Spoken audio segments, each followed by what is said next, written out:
पीछे सरसों के अंदर अभी फ्लावरिंग है, फूल है ना। सरसों 3 स्टेज की है अपने क्षेत्र में। कोई तो बहुत अगेती है, उसके अंदर तो फूल वो तो घेर गई, कुछ मात्रा खुद थोड़ी है जो वजह से। उसके अंदर तो अपने को अभी जैसे ठंड पड़ रही है ना, तो उसका बचाव करना चाहिए उसे। दूसरा उसमें क्या है कि नीचे की पत्तियां जो है उसमें ब्लाइट आ जाता है। वो पत्तियां क्योंकि अभी भी सघन है फसल, तो वो पत्तियां गिरनी स्टार्ट हो जाती हैं पहले। अगर पहले गिरनी स्टार्ट होगी तो उसमें पैदावार नहीं आती।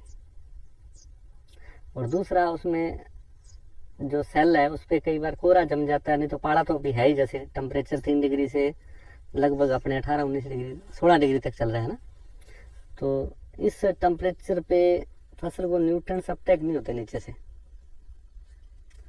तो एक बार तो जो सेल है वो भी थोड़ी ठंड के अंदर जमने के चांस है। उसमें अपने अगर आप लोग उसमें एक स्प्रे आता है जैसे सुडोमोनास बाइकर बी का, कई कंपनियों का आता है, जैसे बाइकर बी स्टेन्स का है। अच्छा, उसका आप स्प्रे करवाओगे तो फायदा मिलेगा उसका।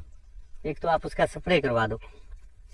दूसरा क्या है कि जैसे जो सेकंड स्टेज जो अपने मानते हैं, अभी कई जगह सरसों छोटी है, कई जगह तो 60-70% उस पर जो है फल है, फूल है, तो उसके अंदर तो आप अभी न्यूट्रिएंट्स का स्प्रे करवाओ। जैसे माइक्रो न्यूट्रिएंट्स लो कोई बढ़िया, जैसे माइक्रो फूड है, उसके साथ आप इसका बाइकर्बी का स्प्रे करवाओ, उससे फायदा होगा आपको।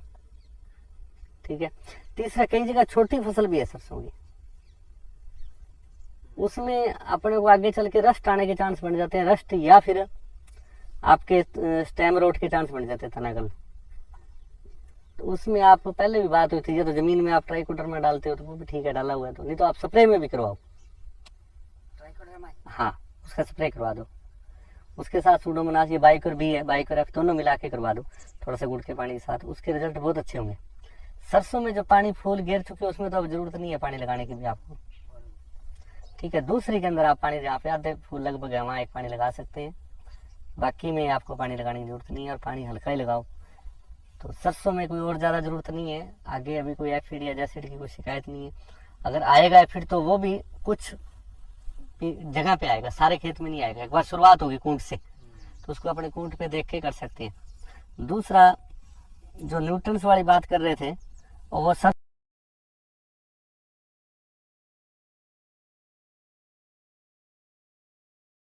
कि इसमें टेम्परेचर के हिसाब से, एक तो टेम्परेचर जो है वो अगर 15 डिग्री से ऊपर है तो न्यूट्रिएंट्स अपटेक हो रहे हैं, दिखाया इसमें।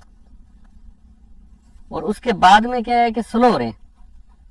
किसान भाई ये सोचते हैं कि यार अभी ठंड है, अपनी स्प्रे किया करांगा सरसों में, और मैं इसकी जरूरत है, क्योंकि न्यूट्रिएंट्स जो है ना ये आपके 24 डिग्री, उसके बाद में 32-33 डिग्री तो बहुत अच्छे काम करते हैं। और 14 और 16 से लेके 16 से नीचे अगर है तापमान, तो ये न्यूट्रिएंट्स जितना मर्जी दिए जाओ आप, यूरिया डीएपी, नीचे से नहीं लेगा पौधा, जो पड़े वो भी नहीं लेगा। आपको स्प्रे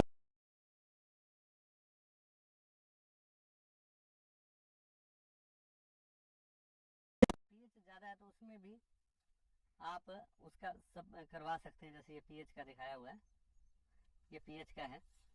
इसमें क्या है कि पीएच अगर 7 से ऊपर है ना, 6.5 से, तो न्यूट्रिएंट्स अपटेक हो रहे हैं, जो हमने नीचे जमीन में दे रखे हैं। तो उसके ऊपर जो है आपको नीचे से नहीं अपटेक हो रहे, तो आपको स्प्रे दोबारा करनी चाहिए। ये अपने को अभी गेहूं के अंदर भी जैसे पीलापन है, तो गेहूं के अंदर हम देखते हैं कि पीलापन है, तो कई जगह तो उसमें क्या है आपके थालिए पीले हैं, तो उसमें निमेटोड है। जैसे बीच में इस तरह से पीलापन है, उसमें निमेटोड है। कई जगह किसान ने पानी ज़्यादा लगा रखा है, पानी भर के लगाया, पीछे बात हुई थी पानी भर के लगाया, उसमें अपने को पानी और ना लगा के माइक्रो न्यूट्रिएंट्स का स्प्रे करो। आप भी पानी लगा दे दवाई डालने के लिए, आप पहले स्प्रे करो। माइक्रो न्यूट्रिएंट्स का स्प्रे इस समय बहुत ज़्यादा जरूरी है।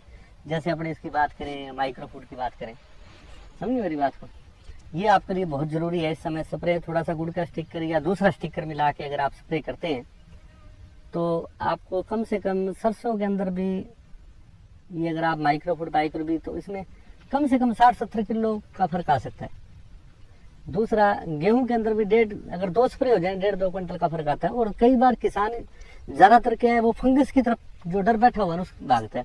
अभी बीज ज्यादा डालने होने की वजह से अभी भी ज्यादा डाला लोगों ने, तो उसमें न्यूट्रंस नीचे से अब भोजन उसे मिल नहीं रहा, और किसान उसमें जब धूप हवा नहीं जाएगी तो उसमें कमजोरी ज्यादा आएगी, तो उसको अभी न्यूट्रंस ऊपर से बहुत जरूरी है। ठीक है, इस समय ठंड है, किसान से नहीं हो रहा, पर अगर अपने देखें वेजिटेबल के किसान है, आप लोग तो गाजर के किसान है, आप गाजर की अच्छी खेती कर रहे हैं, तो आप तो सुबह से शाम तक खेती करते हैं, आप टाइम भी निकालते हैं जब कभी आते हैं।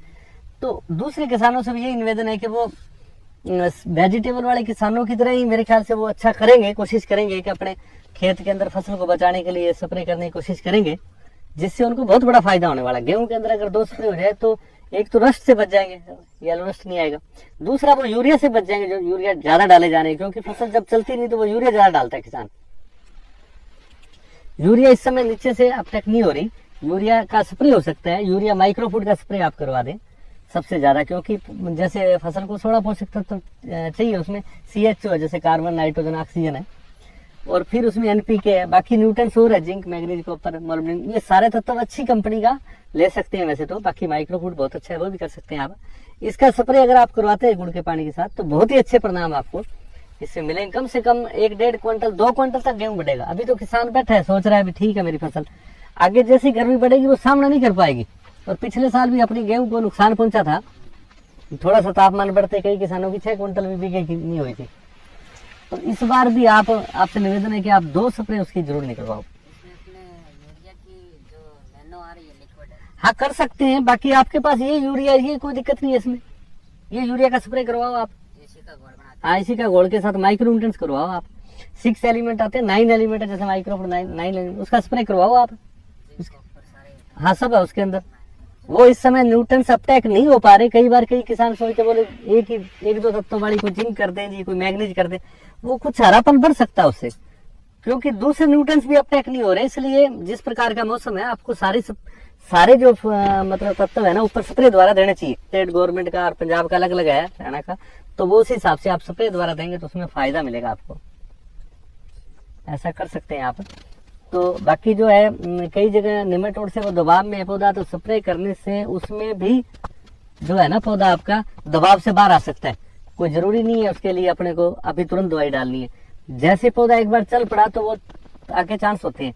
फिर उसमें भी आप कार्बोफ्रान की बजाय जब अपनी कोशिश कर ही रहे हैं तो आप उसमें पेसेल्यूमाइसिस जैसे निमाटोड आता है, इस प्रकार का आप करें, आपको फायदा मिलेगा। किसान क्या है, जितने भी केमिकल है ना उसमें हार्मोन्स डाले होते हैं, किसान उसका हरापन देख करने के बाद सोचता है कि इसने काम कर लिया। हरापन तो देखो उससे आएगा, पर जो परमानेंट इलाज है, आप उसका एग है, उसका प्यूपा है, सिस्ट है, वो नष्ट करना चाहते हैं तो आपको निमाटोड ही डालना चाहिए, उसके परिणाम अच्छे हैं। और उसको आप थोड़ा सा लिक्विड गुड़ के पानी में तैयार करके या गोबर की खाद में मिला के छिंटा लगा दें, उसके रिजल्ट अच्छे मिलेंगे। आपको ज़्यादा यूरिया नहीं डालना पड़ेगा।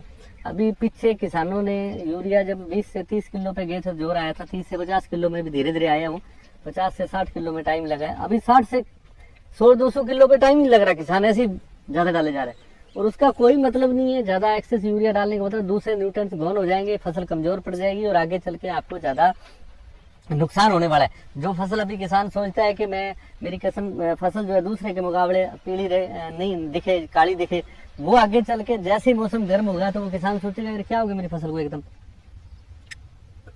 समझे नहीं बात को। हाँ करेगी नहीं, वो मौसम का सामना नहीं करेगी, एकदम जल्दी आ जाएगी, उससे पैदावार नहीं आएगी आप लोगों की। तो इसलिए आप ऐसा कुछ ना करें जिससे आपको आगे चल के आपकी फसल को नुकसान हो जाए। आप कोशिश करें कम यूरिया की स्प्रे उसके अंदर भी करवाओ। जो को भी थोड़ा सा पाड़े कोरे का शिकायत रहता है, उसमें आपका जो सुडोमोनास बाइकार्ब -5 डिग्री तक काम करता है वो, ठीक है ना।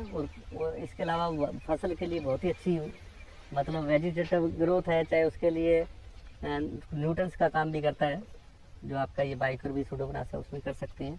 और आगे जो आपका आता है ना उसमें लो स्मट आता है, काली बाली हो जाती है, उससे भी बच सकते हैं आप, उससे भी काम करता है वो। हाँ आ जाती है तो उससे बचाव है, उसका बचाव है उससे, मैं आपको बताऊं, वो अगर आप करवाते हैं टाइम से उससे फ़ायदा मिलेगा। और ये जो आपका इस पर भी काम करता है, जो आपकी फंगस गेहूँ पे आता है ये सुडोमोनास, उस पर बाइकार्ब उस पर भी काम करता है। ये आपकी सरसों के अंदर ज़्यादा यूरिया DAP की जरूरत नहीं रहती, ग्वार में नहीं रहती, मूंग में नहीं रहती, तिल अरंड में नहीं रहती, हाइब्रिड किस्म चाहे कोई भी है, चाहे नरमा उसमें कुछ रहेगी, चाहे आपकी गेहूँ में रहेगी, उसमें भी इतनी ज़्यादा मात्रा नहीं डालनी चाहिए। बाकी फसलों में आपको ज़्यादा जरूरत नहीं है। इसलिए हम अनाज पैदा करने का जब हमने सोच ही रखा है तो हम अच्छा अनाज पैदा करें।